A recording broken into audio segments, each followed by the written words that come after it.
What's up, guys? Welcome back to Blondes Building Equity. Today we have a special guest that we actually saw live at a real estate conference who we were both really inspired by. So today we have AJ Osborne. He has over 10,000 doors, which is insane, and a best-selling book. So welcome, AJ. Tell us a little bit about yourself. Give us a little synopsis of your top prized possessions, things that you've done in your career. Yeah, well, thanks for having me on. I'm excited to be here. I've been in the game for almost 20 years now, so quite a while, and started very young. But I didn't start in real estate, so I was in insurance. Oh. My dad was an insurance salesman, so I sold insurance. It was great. It was a way that we felt we could control our income, right? That sales portion. But like a lot of people have, the downside with sales is it becomes like a treadmill, right? Yeah. So I felt like I'm making good money, but this never stops, Yeah. and it can't.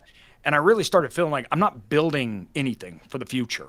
And this is really predicated on me. And so while I felt like at that time in my career, I'm like, this is a really good spot to be in as a young 23-year-old, right, that was making decent money, after a while started to wear down on me. And it was like, will this ever stop? And pros came with cons. And I started looking around, and I started to realize that where I put my efforts in my 20s is going to so dramatically change my 30s, and it will create a life in my 40s, 50s, and for the rest of my life that would be unrecognizable. Realizing that what I was doing today would not have that effect. There would be nothing sustainable that I would take from an entire decade in my career to the next one, Right. except maybe my knowledge or my position, which actually has a bell-shaped curve, right? So all of a sudden that really starts to plateau out. So your yield on effort in your career, you start yielding less and less and less, and then it caps. And that is all predicated on me and my efforts. Right. So it was like, I want to do something different, and I need to do something that is not based upon me, that would create real wealth and would create real income, that was not associated with my time. That if something happened to me, I wouldn't need to work. And if I wanted to do something for a month and I wanted to make life changes, and I wouldn't be chained to a sales job or any other job for that matter. For being a sales job, I didn't have a boss per se, but I had lots of bosses because they were all my clients. So I was working for lots of people, and I wanted to flip that narrative around. We liked real estate, but I didn't understand it. So coming from pretty much an all cash business, right? So in sales, it's just revenue. You have the expense of the people doing the sales and the consulting, but it's just cash flow. There's no actual assets. And real estate, this equity portion of it, how it builds and how it grows, I didn't really get it. I look at it on a cash flow side, and I'm like, there's this idea that I'm buying real estate, but what I'm paying to what I'm getting, I always thought was weird on a cash flow basis. Like, it didn't seem like a lot. I didn't like that aspect of real estate. When I was in so much control of my income. To real estate, I wasn't. And that was kind of a fallacy when I looked at it over time, as we all Right. know about real estate. But at the time, it was a big deal for me. So I wanted to merge those two worlds together, meaning that I wanted to have all the benefits of real estate in real assets, passive income, and I don't need to do anything and it'll pay me. But at the same time, I wanted to control the revenue. And that was self-storage. Because self-storage, although it's real estate, it really is more of an acting business, and I can have a lot more control on revenue. So I can buy it and I can do things within that asset to dramatically change that revenue. That got me to a point where I go, oh, okay, I can have my cake and eat it too. At the time, nobody was like, self-storage was this weird asset class. Prior to 2008, it was like a junkyard. Like, it was not a sexy investment. It was not something that people, that banks didn't want to lend to it. It was weird. A lot of people literally thought that self-storage was a phase, that like it would go out. So most people in self-storage was buying it and using it as a land hold. I'm buying land. I'm going to throw up like a bunch of units on it that will pay me until I decide to do something that is really worth something, like apartment buildings or something like that. What happened was that's a very false narrative, and a lot of people didn't understand the asset class, which everyone started to really realize after 2008. And by that time, people started pouring in. We built an entire business around this asset class to get yield, because I didn't look at it as buy and hold, even though we're buy and hold investors. We bought and increased yield. And we did that through technology and through operations and through added lines of revenue, things like dynamic pricing. And so we worked all the time to improve individual yield. Then we could acquire, improve, refinance, redo it. And we just kept compounding out. And I worked while we did it. My partner, who was my father and my brother-in-law, we worked for 10 years while we were building our real estate portfolio. And we started other businesses. We did a whole lot of things and just poured everything back into real estate. And so we got to about 150 million in assets. And I was running a large brokerage firm for health benefits. It was the largest in our states for a big national company. And I actually got paralyzed overnight. So I was fine one day, and my legs stopped working out of the blue. I was taken to the hospital. I didn't even get to say goodbye to my kids. And in the hospital, they put me on tubes, life support, because my whole entire body stopped working. So it couldn't move. And I was hooked to life support, where I stayed for months. When I got off of life support finally, because I could start to breathe on my own. So I couldn't eat, speak, breathe, nothing. And all I could do was look. I communicated from blinking. And they had some plastic sheets that I would look at, and they did. Well, I was fired from my job in the hospital because I could not work, and there was no plans of me ever being able to work again. We didn't know if I'd ever walk again or anything else. Because we had spent the previous 13 years building up our real estate business, I didn't need to work. After that, I went home, and I think I was like, this is so much more than money. This is so much more than, investing, everything else. And I became really passionate about it. So from that, then I started a private equity firm. I actually started 3 companies out of my wheelchair. I sold 2 of them. I exited out of them for 7+ figures on both of them. And I started a private equity company for the other one during while I was in my wheelchair. And then over the last 6 years or 5.5 years now, as I learned to do everything again, I've been building a private equity company. And now we own a private equity company. And in that private equity company, I own an array of companies that service self-storage. So we have architecture firms, we have lending companies, I have development teams, development company. We do syndications. We are the largest educational platform in the self-storage space. I wrote a best-selling book.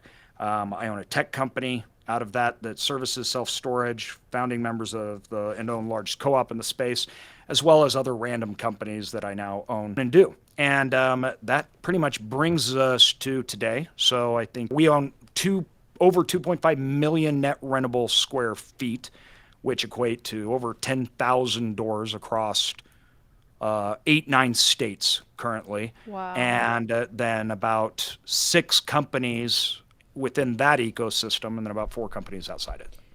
Wow. That's incredible. So that was so inspiring listening to that just now. And I think one of my questions I had was, when you got into real estate, because nobody gets into real estate and gets into self-storage, what made you get into that? Had you heard of someone else doing it and they were making good money? So it's actually funny because not anybody that was making good money. I wanted to go into real estate, and my dad did too. And I thought apartment buildings because I didn't really know what else. And it was actually my dad that was like, no, storage, because then we don't have toilets. Right. And so then I was like, people constantly staying there when they're not paying rent. Yeah, we can kick them out. You just move them out, and if they don't leave, we can auction their stuff. So we don't hold the same laws and rights that you do when you're housing people. Yeah. Basically, they get a spot on our property, and the moment they stop paying, we're kicking them out. And if they don't leave, we'll sell everything they have and get rid of it. How many days notice do you give to people if they don't pay? It's different for every state, but it's around 30 days. And then we sell their stuff off, and we get to keep everything that was charged. So we don't keep a profit. So if we sold somebody stuff, they owed us $2,000 and we sold their stuff for $5,000, we don't get the 5,000, but we would get the 2,000 plus any fees and everything incurred for it. And then we'd immediately have somebody in And then you give out. them the 3,000? Yes, we have to by Right. law pay them back for the stuff that we sold. Wow. And so, as far as like the equity build and the cash flow segment of self storage, what are you looking at for that? Are you taking kind of less of an equity build and more of a cash flow, or what are you kind of looking at? So our strategy is an in between. And so Okay. we take we do developments. So we do conversions. We bought bankruptcy for Kmart's, turn them into storage facilities. Office buildings, I'm turning them into storage facilities. I do ground up 250,000 net rentable square feet on one project that I'm currently doing right now. But we do a lot of acquisitions. Our bread and butter is this, though. We're buying businesses from people that are running them like a real estate asset. Yeah. We take them over, we turn them into a business, and lots of times we'll do expansions, we'll do CapEx. And so we're taking a hybrid of a risky, more of a equity play Okay. over cash flowing asset. And then I get my cake and eat it too. So that's really kind of our bread and butter. We're taking a cash flowing asset that has upside through operations, capital improvements, but then we're also trying to find ones in which we can expand and add on units because the expenses are already covered. Right. So if I expand by 20,000 square feet, that goes to the margin. That's all profit. So then that margin dramatically increases, that net income increases, and you vastly increase the equity within that asset. Therefore, we refinance it. We take all our money back out plus profits. We pay no taxes and we reinvest again. And we still own the asset and it still pays us money every single month. So the Burr method, but with storage units. Nice. right. Nice. And another thing you kind of said that stood out was improving your business through technology. So there was kind of like Yes. an area that a lot of people weren't focusing on. So what were you talking about when you said smart pricing? Is that where you have sort of like a technology system that prices you so that you get booked no matter what? Yeah, great question. We look at dynamic pricing, and dynamic pricing is an interesting thing. Like if you're on an airline, for example, every single person on that airplane that you're flying with paid a different price. So you may be sitting next to somebody that paid $700 and you paid 200. Right. And the airlines do this because what they're doing is they're maximizing the per seat, not the individual ticket. But when you fill up a plane like that, all of a sudden your total yield is much, much higher because you're making sure that you don't have vacancy, so there's not seats empty, but you're also maximizing prices. So we utilize technology to do that in our space, very much like hotels and airlines do. Storage is actually much more similar to hotels than it is anything else. We have a retail center, we're selling insurance products, and our prices are changing all the time. Somebody that comes to our site, they go to rent a unit, and that will not be the same price as the unit next to it. It will not be the same price as anything. So we can maximize the square footage, the revenue per square foot through things like dynamic pricing. We tie that into very dynamic advertising and capturing the exact person we want. So I know that there's certain types of renters I want and I don't. So what we Right. do is we mirror the front end marketing with the back end revenue management, and we hook those two things together. And then through there, we can really change the revenue and really work within that asset to maximize it. Wow. That's so you guys are now, you said, in 8 or 9 different states, right? Yes, that's correct. So, okay, so throughout the states and throughout the different areas, how has it been filling these units? I mean, storage has gotten so immensely popular. Obviously, you've got a ton of competition. Not everybody needs a ton of storage space. Everybody's hurting during the recession, but we were probably thinking you're doing better because everybody's moving out and moving into their parents' house, putting things in storage. But sorry, back to my question. How has it been through different states, different locations, being able to copy that exact model? Is it pretty rinse and repeat or different in every location? So it's a rinse and repeat model, but you have to be hypersensitive to where you're building. Right. As you mentioned, storage has gotten very popular, and it's Yeah. gotten more popular with investors than it has with customers. Right, So right. there's a lot of markets where it's very overbuilt and they are experiencing vacancy and rates are dropping. If you go into a market and there's high demand, you can be the worst storage operator and you'll still be fine. You can be the best storage operator and go into a place that there's low demand and you're going to get hurt. So no matter what skill you have, no matter what, there has to be a fundamental demand in that market that is very, very high. You can get hurt on that because storage is a lower barrier of entry. So if I'm building 100,000 net rentable square feet in storage, let's say that cost me $10 million. 100,000 net rentable square feet in apartments can cost well over 50 million. Right. So people view it as an easier asset class, mainly because they don't quite understand it, and then they get into trouble. So I'm currently working with 2 developers that are in distress. We're working with operators that are in distress, and we're buying them at under prices that we just couldn't have seen before. So it's hyper local and it's hypersensitive to overbuilding. Yeah. So you have to be very, very careful. What we're seeing right now is that over the last 5 years, funny, I wrote an article in a large Twitter thread called the self-storage bubble. And about a year ago, we said, hey guys, interest rates are going to rise, and interest rates are going to really hurt people for a few reasons.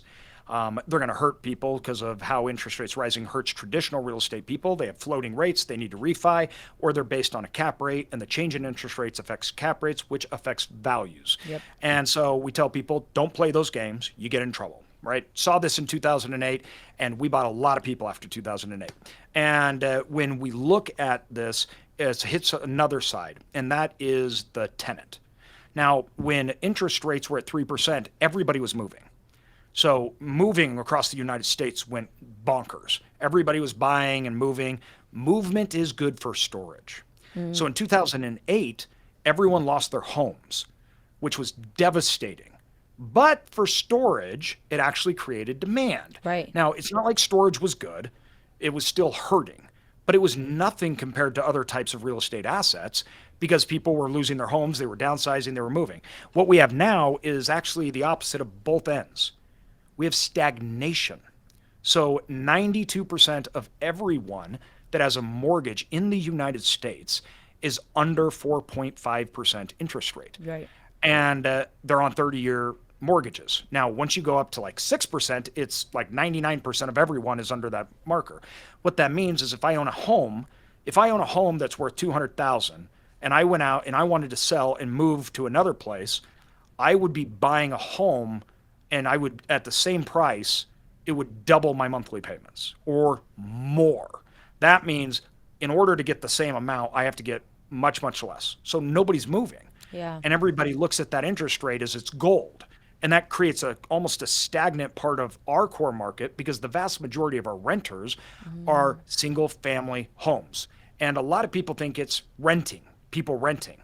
That's actually not true. It's homeowners that are our biggest market. And so right now we are seeing that combined with almost 6 years of a run up of development and self-storage. That investors poured all their money in, nobody thought about storage, then everybody wanted in. We've had about 6 years where development was 4 times to 5 times the next highest in history every single year, year after year after year. So unprecedented developments. Wow. And that can get people in trouble and it can hurt them. Now, doesn't need to, and there's beyond opportunities, and storage is going to be amazing for the foreseeable future because it's an economic need. The price per square foot to acquire a home and land in America has risen and will continue to rise so much that if I need to get a 10 by 20, so if I want to put a garage onto my house, that cost of that garage is the equivalent of like renting a storage unit for decades. Wow. So it doesn't make sense to buy Yeah. more space when you can rent it, Right. right? And regulation. So it used to be like growing up in the 80s, if my dad wanted more space, he built a shop out back. Yeah, you Now can't with do that HOAs and anymore. everything, you can't do any of that. Yeah. You can't park your cars out front. You can't do Nightmare. RVs. You can't build onto your lot. So now people, even with the land that they have, they can't use it. Can't use it, So yeah. they also have to rent. Same So with where would you businesses, say the everything. best place is? Because I was thinking like maybe college towns or stuff like that. I don't know why I was thinking that. But now you're saying homeowners. So where are the best places to have, with your 10 years of experience, to own storage units? So my best is actually a mix. I like to see a good core middle class home, both lower and upper middle class, some high end area, And then I also want renters. Why? Because in storage, we have products and we're looking for customers. Every single unit size is a different product, and every person that rents it's renting it for a different reason. So the variety of people allows me to have a variety of products to sell. If I have too much of one and that demographic changes, Yeah. now I have no demand for that. So Right. I would rather have 7 different sizes of units for 7 different people, limit all 7 sizes, and then maximize my revenue per square foot and hit demographics, and that diversifies that asset as far as revenue goes, and it also allows me to uprate because I'm limiting my own supply within that demographic. Wow, you really have mastered. I mean, there's just so much operations that go into storage. It sounds like it seems so. It's not as Yeah. passive, very hands-on. You're running a company. So Yeah. much different than 100%. just having your passive real estate. So my next question for you would be, as an investor standpoint, obviously real estate is the best asset for depreciation.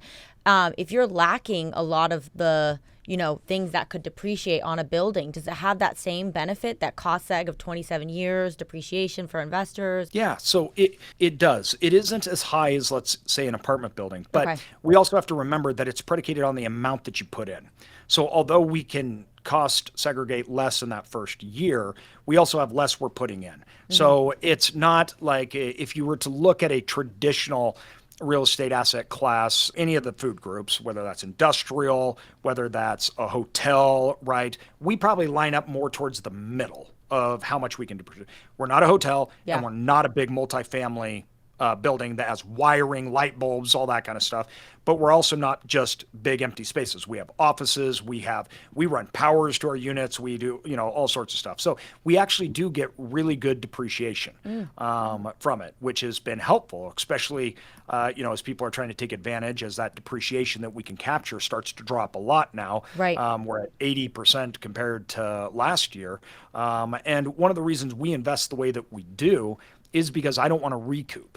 So we do a refi to get our money and profits out as opposed to a sell. Yeah. That way I get the depreciation, then I refi, I don't have to pay taxes, and I also don't have to pay taxes on the depreciation that I took. Right. Which really whittles how much you can get out of that net profit that you made. You may think you're getting a 50% return, but then after capital gains and after recoup, you're getting much less than that. Well, Yeah. when we do that refinance and that recapture, we get 100% of it because we don't have to pay taxes. What's the timeline kind of on that from start to finish? Say you raise the capital, you're all in, you build the units, and then the refi, or is that like a 5 year? Yeah, When you're we do syndicating about 3 to multifamily? 6 years Okay. is what we plan on. So we'll acquire, and if we're acquiring one that's purely operational, it's usually about a 3-year time frame. So I got facilities that we bought 3 years ago that we're looking at refining this year.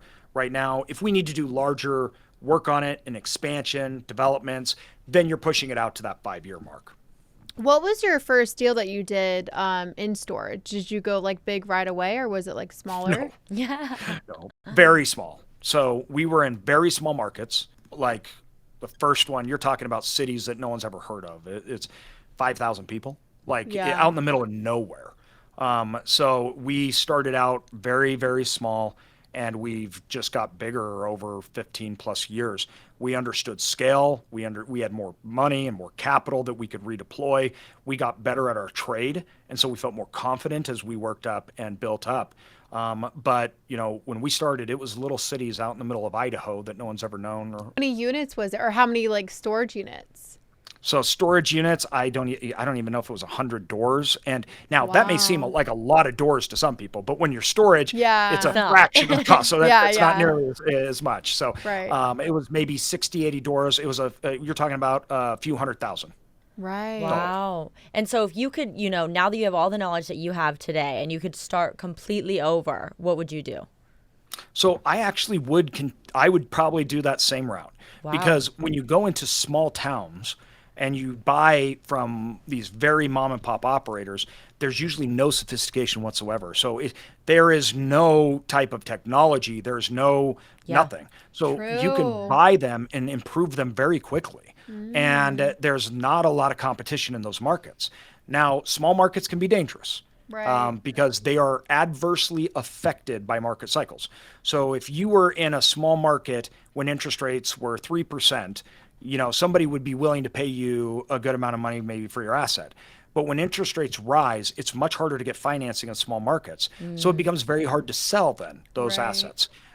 So you do need to be careful in those small markets, but they do have a much greater short-term upside on those units as opposed to going big right out of the gate and trying to compete with people like us and others Right. that are willing to pay premium because we know the yield we can get. I wouldn't do that if I started out. I would go to where I could compete. There were mom and Right. pops. Yeah. It was a smaller deal. I could learn when I got started. Yeah, I would learning. not buy on a sell, meaning I wouldn't buy it expecting to sell it. I would Right. buy it expecting to get cash flow operations, maybe refinance it. But as long as you do that, then you're not worried about getting in trouble. And so that's what I would do. Right, I like that. Well, that's funny because my boyfriend's from Montana and he's from a town called Polson, and his mom has been doing Airbnbs there, and he was thinking about doing that. And I'm like, it's just such a small area. I don't know how much money you can actually make. And then I realized there's just no one doing the type of Airbnbs that his mom is doing. That's why she's killing it, is because she is using advertising and technology where they're not using that. So she's kind of taking the whole market versus like you come to places 100%. like LA and you're competing with systems that are larger than you can imagine. Oh, and the intellect and, Yeah. you know, just in those big cities. Yeah, you have those top investors. Maybe that's something we There's should more do. yield Yeah. in the big cities, so Yeah. you can do more. In small cities, no, like, I tell people all the time, I'm not going into a Bonners Ferry again. Yeah. Because I can't deploy, I got to deploy millions. Yeah. I can't do that in small towns. Right. So all of a sudden now, you don't worry about anybody like us or other people. You're not worrying about the guy that's got 300 million in assets like we do. Yeah, Yeah. yeah, yeah. He's We're like, not I going don't there." want that. Sorry. Exactly. So that's like perfect because then you have this gap in a market that nobody's going down, huge Yeah. capital's not going down into. And so you can go in there and you have a competitive advantage just by putting in hard work and using a little basic technology. And when I say Right. basic, our model was this. We would buy it, we would make sure it was online, meaning you could find it. Yeah. We would answer the phone if someone called, and we made people pay their bills. And that model killed. And that's all we had to do. So Wow. That's amazing. So we touched a little bit on the recession. I mean, so for us as fix and flippers, obviously we're being crushed at the moment and we're all kind of feeling it, but it also presents, a beautiful opportunity. So in the next 2 years, so in storage, what's kind of your plan for the next 2 years that the economy is kind of going to take a hit? So we really took our company to a whole new level after 2008. And we were conservative investors, but we didn't look at real estate like real estate people did. And that gave us this massive opportunity because real estate people looked at value and they looked at the value that was created by the marketplace, not the asset. Right. So what that means is they would say, oh, I'm going to buy it at this, but it'll be worth this. And then they expect the market to do the work and make it worth more. I've never expected that in my life. So I've never asked the market to give us high prices. I've never expected a seller to come in and bail us out. So because of that, when 2008 happened, everybody got crushed because the value of their assets went down. Yeah. And then they had to refinance. They couldn't sell. They had all these problems, right? Well, I didn't care what the value of my asset was. It was paying me. I had this great margin. And then that meant I got all these really nice assets where I could make great cash flow margins. And so then I started buying all them up. It was Yeah. predicated on the cash flow that I would make, not on some future value. As I improved the fundamentals, I forced valuation up. Right. And I didn't care what the market did when it went up and down. And that put me in a position where I was in control.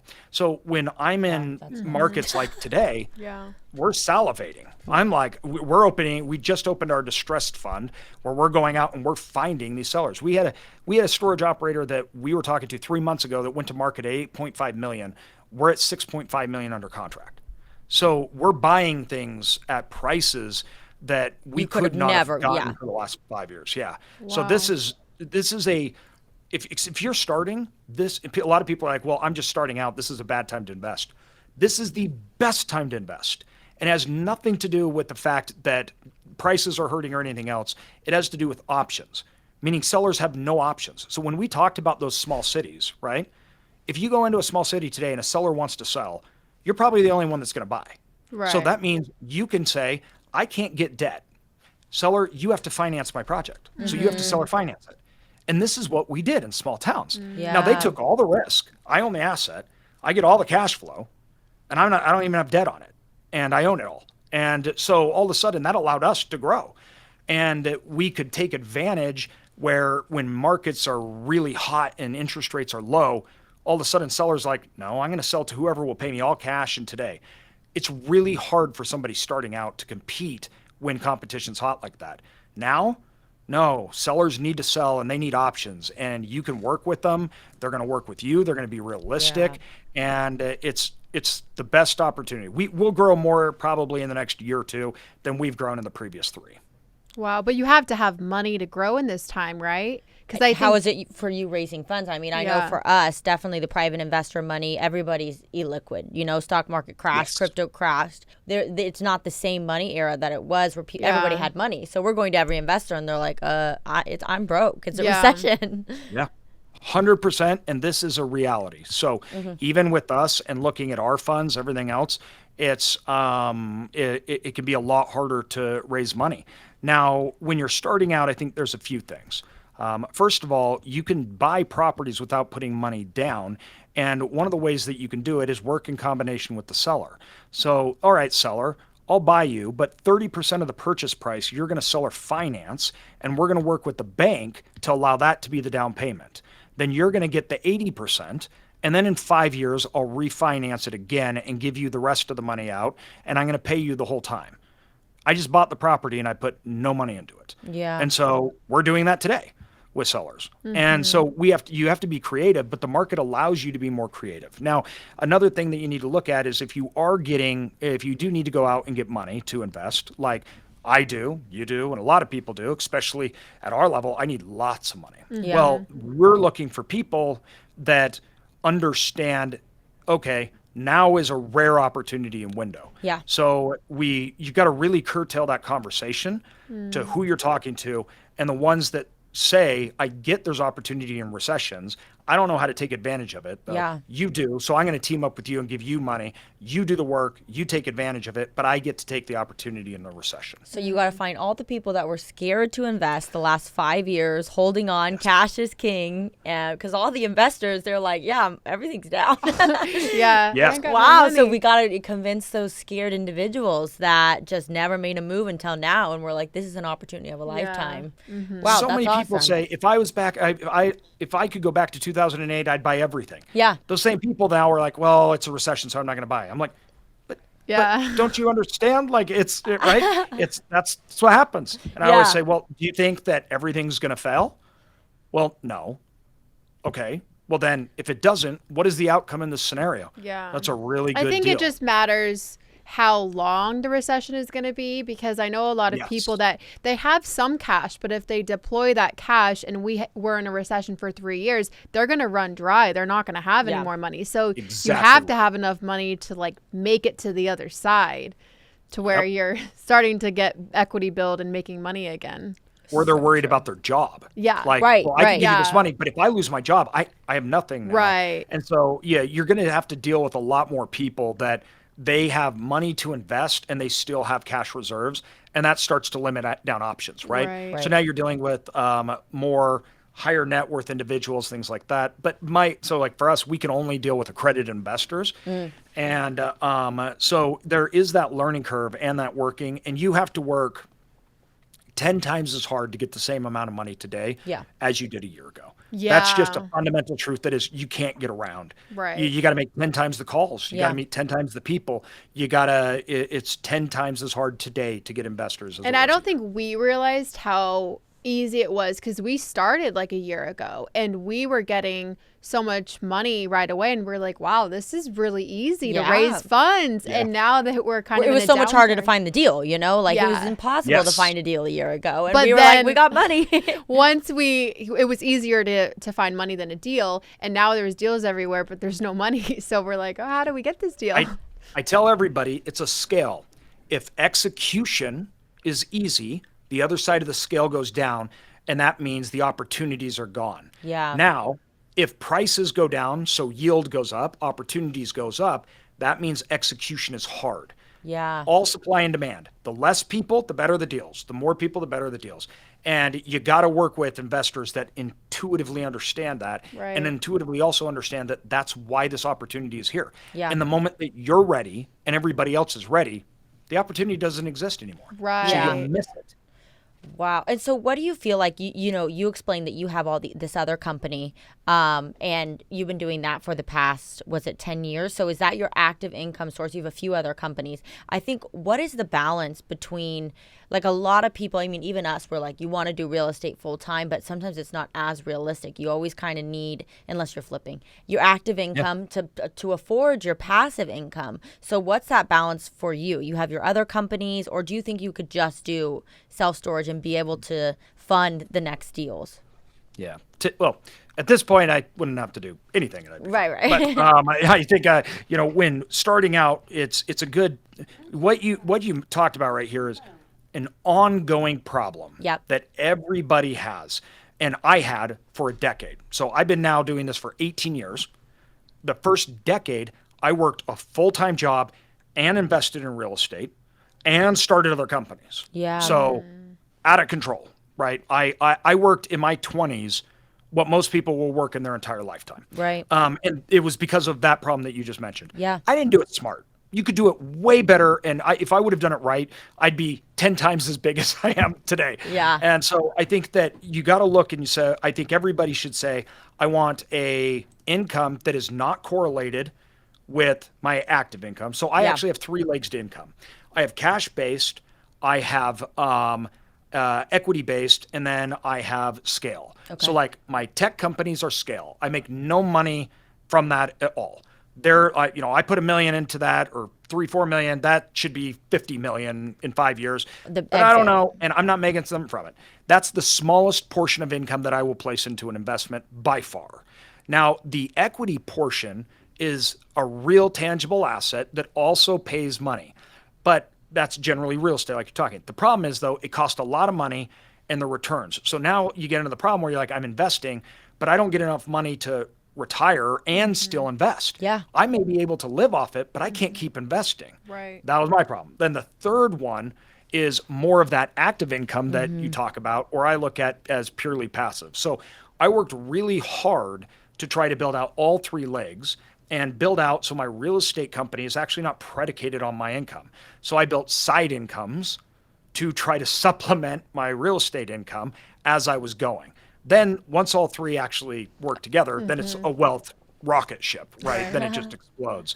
So I tell everybody, like, if you're in real estate, you should have side lines of businesses. That may be consulting, that may be high cash flow type businesses. So one of the things that I do, I would go buy cash generating web companies because they paid a 2 to 3x multiple. Meaning if I spent $100,000 on it, right, I would be making off of that company $30,000 a year to $50,000 a year. So the yield was higher, but it was not as risky. But I would build that out and my real estate out. Yeah. Or I would have a side consulting job as I was building out the real estate. So I tell everybody, if you're in this game, multiple streams of income and multiple avenues, because you don't know how the fluctuations will happen. You sure and you don't want to be reliant on one, because then when the opportunities come up, you don't have money. You can't take advantage of them. Yeah.